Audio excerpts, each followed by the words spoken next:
But yeah, that's basically what I thought of the Chappelle thing. But I think there's going to be a much edgier comedy special coming out pretty soon. Yeah. I mean, you thought you were offended at the TD Garden the last Thursday. Buckle up. You ever been to Hever to Grace? Can I could you actually pull up Matt Rife's last special? His last special. Matthew Stephen Rife, it's called. Yep. You can find it on YouTube. I want to see two things. I want to play the intro, most importantly, but I want to see when it was released because this seems odd to me. What, that it was like 4 seconds ago? Yeah, am I crazy? No, I feel like we did this not long ago. I thought it was like April. 6 months. 6 months ago, you released it. Yeah, and so yeah, I'm right. Probably around April. Do you know how many friggin' views this thing has? I'm gonna guess 11 million. 17 million. Jesus Christ! I don't understand. And Joe List has 600,000 on his new special, which is the best one of the year. What was it? He's got like under 1 million because it got demonetized and pushed down by the algorithm. That's gross. I bet Matt Rife says cunt. He does. I can tell you this. It's definitely edgy because he tells us at the beginning. Can we play this? We sure can. This is what the people, guys, this is us not caring about monetization is what it is. You guys watch on YouTube, so you're probably used to edgy content. But I'm not sure a Netflix audience is going to be able to handle this. I don't think so. Hey, what's up, everybody? Welcome to my second hour special, Matthew Stephen Rife. Yet another special made for you. Thanks for having us, Matt. You guys. No streaming service, network, studio behind it. Just another product for you guys to enjoy. If you caught my first special, OnlyFans, again, available on YouTube. Can you imagine if, like, back in the day, a special story? Hey, gang, I'm Richard Pryor. We've had a lot of laughs. You've seen me in my red suit. Guys, buckle up because I'm going to talk about setting myself on fire. I'm going to set the room on fire and then talk about setting myself on fire. If you want to see edgy, you've come to the right place. All right, fire away, folks.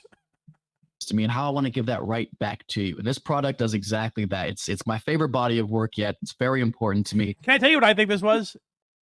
I think it's Matt Rife saw Top Gun.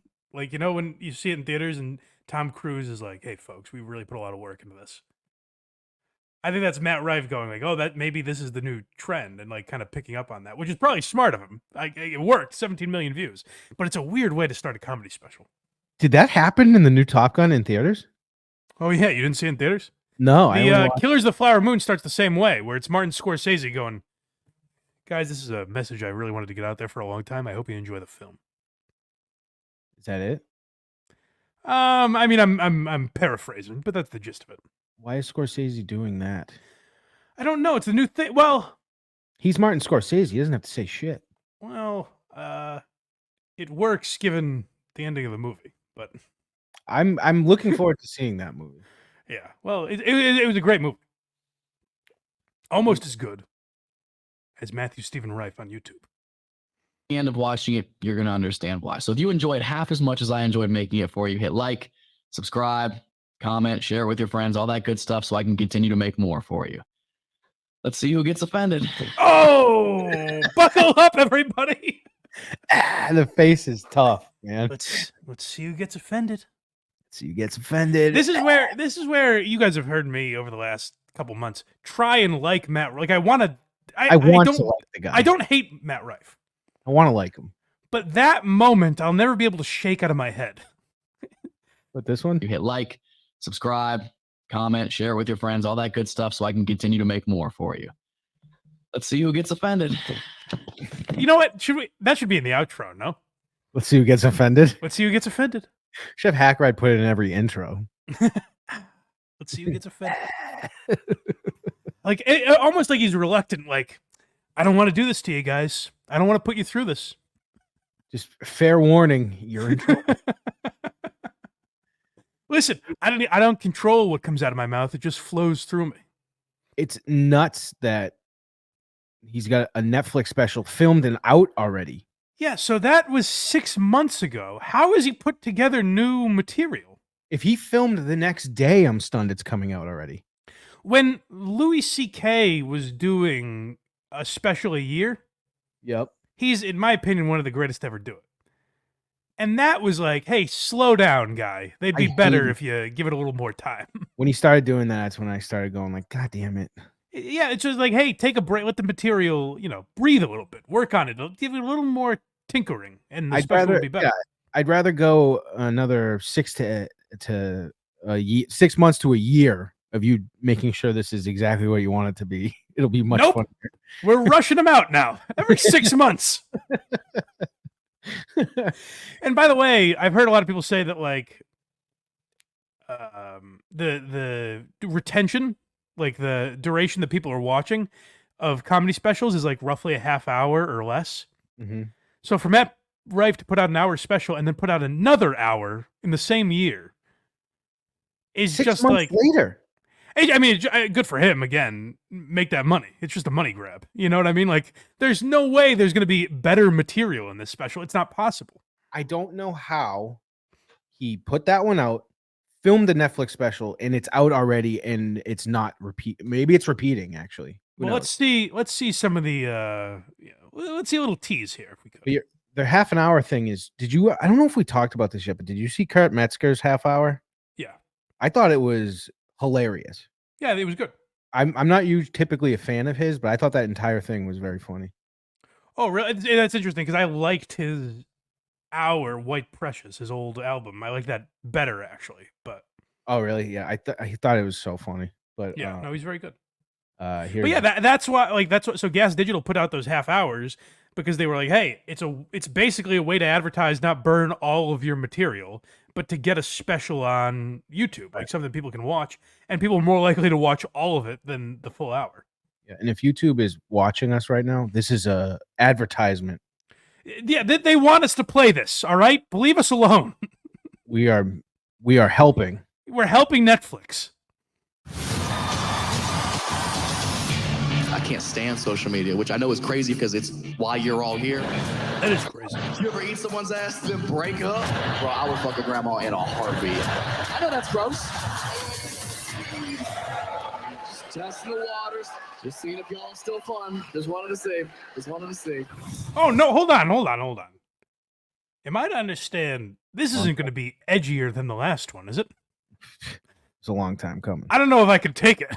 It's a long time coming. This I man. don't know if I can fucking handle it, Matt. Why are you doing this to us? What you can't see is him pantomiming, sticking his toe in the water while he says, I barely recovered from how edgy the last one was. I just finally mended my wounds. "No." When he comes out and he looks at a guy and he goes, "Let me guess, gay," and everyone was like, "Oh, got him." I think on this one, the only way you get edgier is if you literally set a crowd member on fire. He might. That's the only way you can roast anyone worse than the last time. He is dressed like a burglar. How so? Black pants, black shirt, and a wife beater. Just looks like a burglar. Oh, I thought you meant one of those old timey like Shawshank prison outfits. I don't know. That would be very funny. He's robbing us of laughs. Just wanted to see. He's robbing you of laughs. Is that what you said? November 15th. I don't understand how that's possible. Matt, you're giving us too much work. We're gonna have to watch this now. Oh, have to. That'll have to be a Patreon exclusive, I think, because we'll get taken down if we play any Netflix here. Yeah, I don't know. Netflix has this crazy technology that if I even go to play something that's on the We might get in trouble for that trailer. Oh, for sure. No, we're Yeah. getting demonetized for that, for sure. Ah, you bastards. Yeah. Hey, super chat us even though we're not live, huh?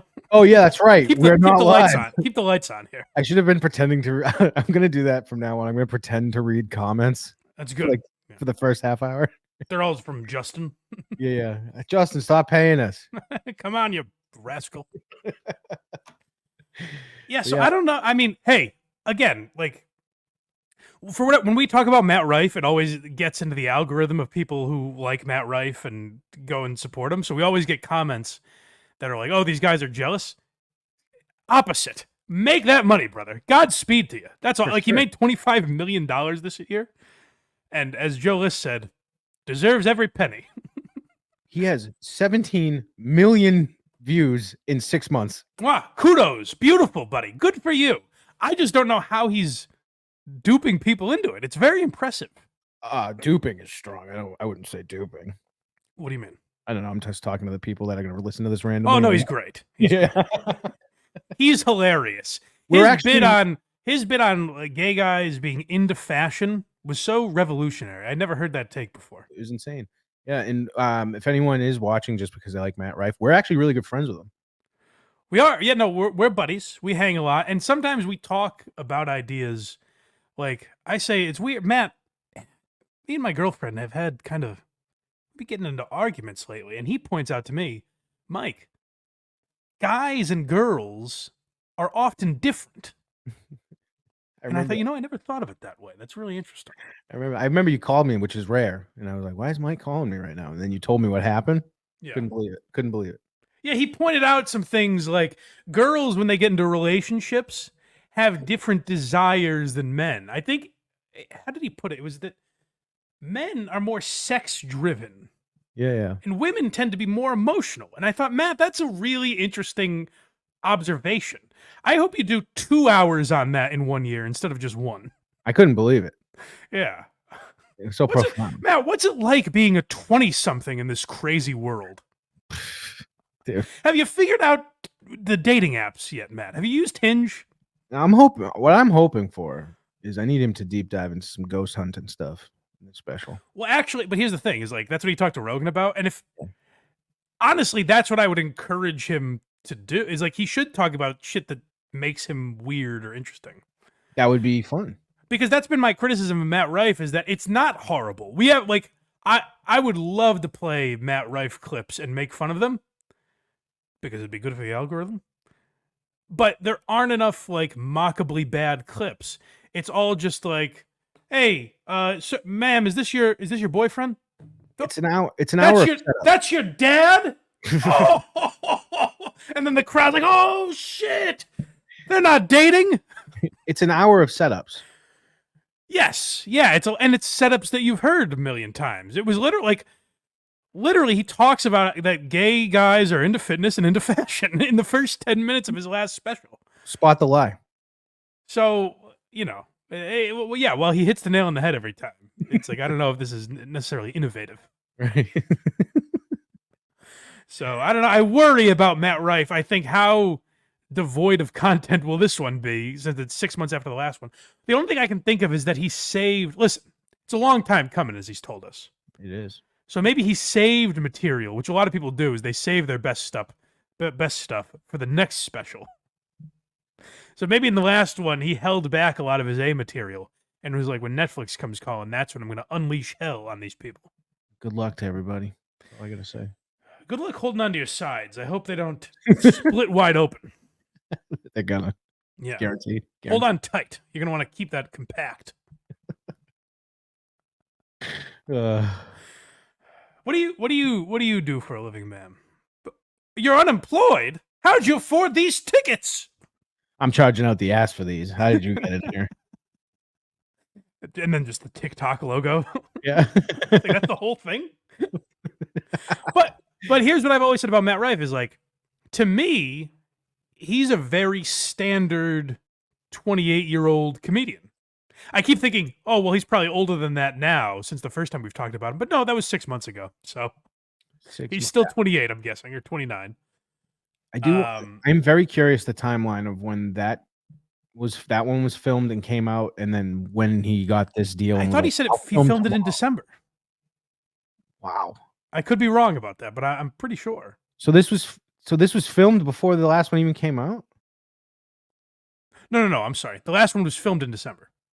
Okay. I'm saying. And then you got to assume this is... Yeah, over the summer, like I would think. 6 months. Yeah. That's crazy. I think that what Craig's perplexed about is just time. He's like, you're telling me April, that was months ago, and December is even before that. Like, there's no shot there isn't crossover between this YouTube special and this thing. There has to be, right? But why would Netflix buy that? Because he's the hottest thing in the world. I guess, but then everyone's just going to be like, oh, I saw this already. No? Did they? Those 17 million people did. That way more people will watch on YouTube than Netflix. That's a guarantee. That's a Geary guarantee right there, folks. Yeah, I would say that he could be one of the few comedians that would bring in more subscribers for Netflix right now. Nah, who doesn't have Netflix and is going to subscribe? Here's the thing about Matt Rife's fans is like they're all young girls that see him on TikTok and they're upset. Are they? And they'll go out to a Matt Rife show because it's a night out and he's handsome and they get to look at him. Yep. Are they like supporting Matt Rife in that way, where they want to go on and share his special and really care how he does? Like, are they fans the way, you know, Nick Mullen fans are going to spread that special around? You know what I mean? Like, there are much smaller comedians. This is what Kirk always talks about with like his live shows and shit. Is like there might be podcasts with like bigger audiences, but there's no one more dedicated. Like, people are going to buy tickets to a live show even if they can't go. They want to support the show badly. Or didn't someone buy the pay-per-view like 200 times? Shit like that. Where like, does Matt Rife have people like that? I doubt it. I doubt it for sure. Yeah. So I don't know. But hey, like I said, good for him. I hope they paid him a shit ton. I hope this kid makes his money because I don't see it being a long-term thing. Mhm. I think he's going to flame out eventually because unless here's my hope for Matt Rife is I see him as a standard 20-something comedian where he doesn't have life experience yet. Now, the problem is he's super famous. So that growth now is stunted. He's not going to become an adult. Right. But, like, maybe he just evolves over time and his experiences become deeper and his thoughts become more nuanced and we get stuff beyond, like, how crazy it is to go on a first date. He'll be safe, D'Elia. I guess so, yeah. Hopefully. We'll see. Hopefully not. Jesus, what are you wishing on people? No. Hopefully that he's safe. Oh, yeah. Safe part. Yeah. Because he's got like the same audience. They're same. Yes. Yeah, he's taken over Chris D'Elia's audience and then some. They're like, where can we go where we feel safe? Oh, Yeah. there he is. He's right there. Yeah, so shout out Matt Rife. Good luck, buddy. We'll be watching on November 15th for sure. That's when we might want to have. I know Royce is a big Matt Rife fan. We might want to ask Royce to come back for that. Yeah, it's been a while since we've seen. It has been a while. All right, what else?